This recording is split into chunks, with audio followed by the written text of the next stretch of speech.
So is it through making music, performing music, that you eventually start to be in certain circles and spaces where you're able to meet some more prolific personalities? For Absolutely. instance, before I go into the name calling and name dropping, I'll just talk about one person local that I know of. Is a sister that's around my age, and I'm not gonna say what our age is because she gonna beat me up because I just said she's around my age. But she's known by the name of Queen Goddess, and she was prolific in the 90s and 2000s at the New Eurekan Cafe, Poets Cafe Mm. here in New York City. Oh Now, yeah, anybody that knows spoken word, man, that was like the absolutely. That place was to the go spot. to, man. Yeah.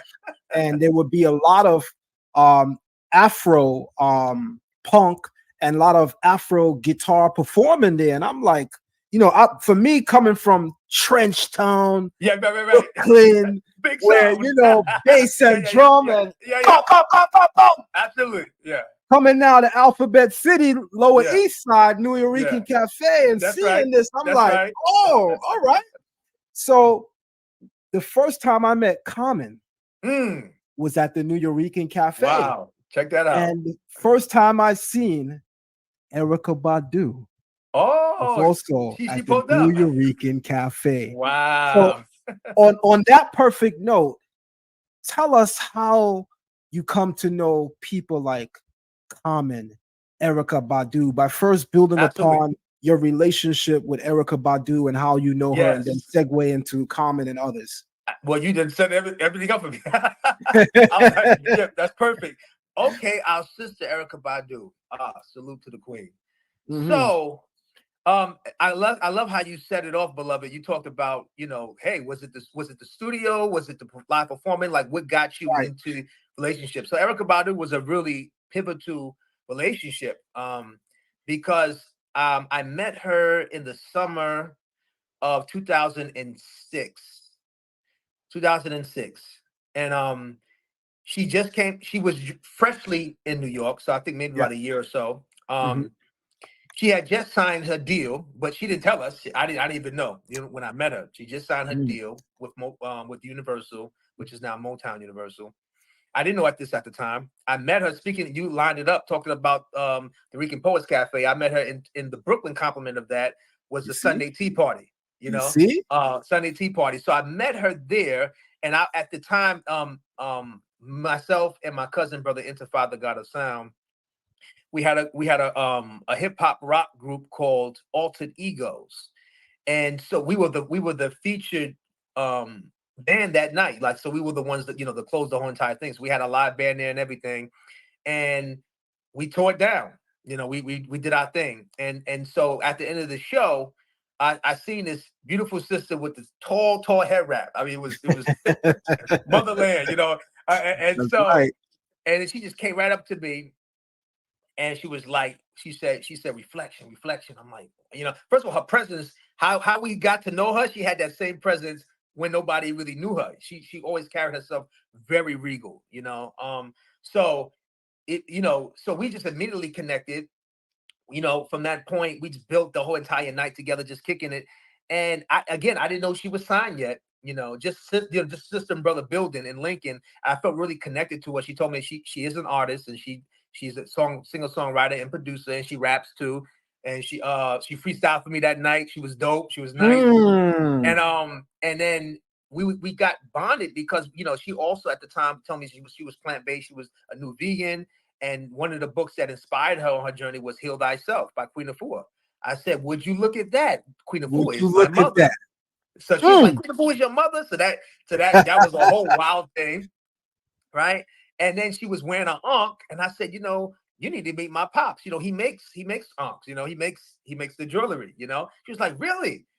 And then so I remember my parents were there that night, but they didn't get to meet her. And I was able to, link Badu with my mother and my father. Not shortly after, we met at the tea party. And we literally, Brother Zion, she was with me every day up until Baduism dropped. Like every day. She was with the family. Every day. Either I was coming where she was. Now what Mm. happened was, so the whole time, once we linked in the summer, like she became family, introduced to the parents' family. we just took a natural liking to her. It was like she was, relative, Right. She Right. didn't let me and the family know that she was signed to Universal until she did her first Universal booked her in Brooklyn. I forgot this spot in Clinton Hill. It was it was dope jazz like spot at the time. They booked her to do a showcase. And so this was probably maybe about January. Although I knew that she was signed maybe December, she finally let me know. But that's when my mother and my pops was aware that she got signed. So they did a showcase and she tore it down. And then a month later in February, Baduism drops, and it was just like that. So Off the so again, it was a family affair.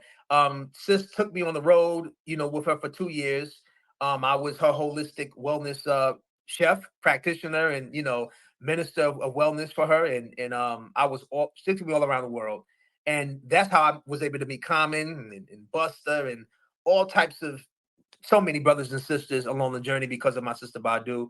And yeah, she was my ground zero awakening into the industry at a high level, because she came in and she Absolutely. just, what I mean? So I got a front row everything in the To her journey beginnings. because of Badu. Right. So yeah, Ashe. That's And yeah, blessed, and man. that's how I was able to meet Common. Just to kind of throw it back to you, I met Common, Yeah. of course, with her at first, but then years later they got together, and they were partners for a moment. So That's amazing, man. They say a picture is worth 1,000 words, and just by looking at the pictures online with you and her, one thing you can't forge or fake is chemistry. You can see the chemistry there. You can see the friendship. You can see the love, man. So salute for not only being someone that she saw as a light, but having a shared experience and a shared journey and touring around the world and touching many, many people, man. I definitely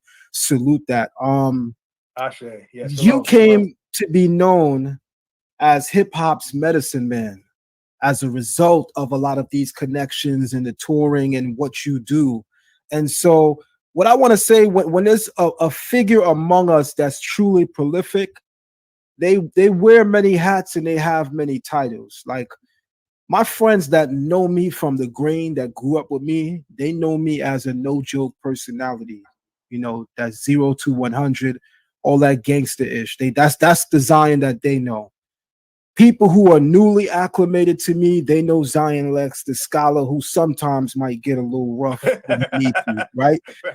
But the point though is we are many things to different people. And so people that know you as a person that at one point in your journey, you helped to literally stand in the breach and bring gangs together. I mean, you really did it. I've seen it. You really, really did it.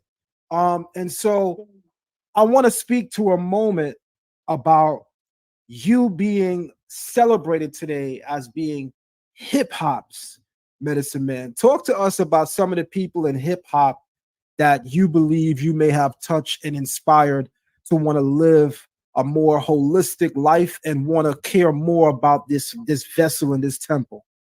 I'll start with this, beloved. How I got the name Hip Hop's Medicine Man was from Busta Rhymes.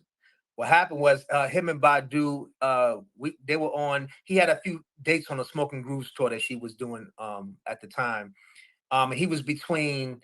I think the album that he was coming out with the time was the one with Hands My Eyes Can See. So he was lit. He was super lit. Oh, that was super lit. Yeah, yeah. Yeah, right. So I remember he would be, him and Spliff would be we would see them all the time, right? And one of my jobs or roles with Badu, I was making sure that, at that time, I think she was probably pregnant with 7, her and Andre 3000's beautiful son. Yes. So I had to make all the juices every time that we drove up in. I had to find the farmers markets or the health food stores. So I was the main nutritional person that she relied on. And we were running to Busta and them so much, he would always see me giving her the green juices. And I would always make sure I get him and Split some, right? And they were always trying to fight me for it, but I always would go into a wellness speech and they would just, Supernova, they just take it down, right? Right. So one day, Badu and Busta Rhymes had a show at Radio City Music Hall, and we were doing rehearsal. And here I come running in giving Badu the greens. I said, I got one for you, Split, and you too, Busta. He said, man, I gotta take this again. He was like, man, you hip hop's medicine, man. You always giving somebody some juices. And that so, sound like Trevor. soon as he said that, I locked keyed it. I said, I'm taking that. I'm taking the hip hop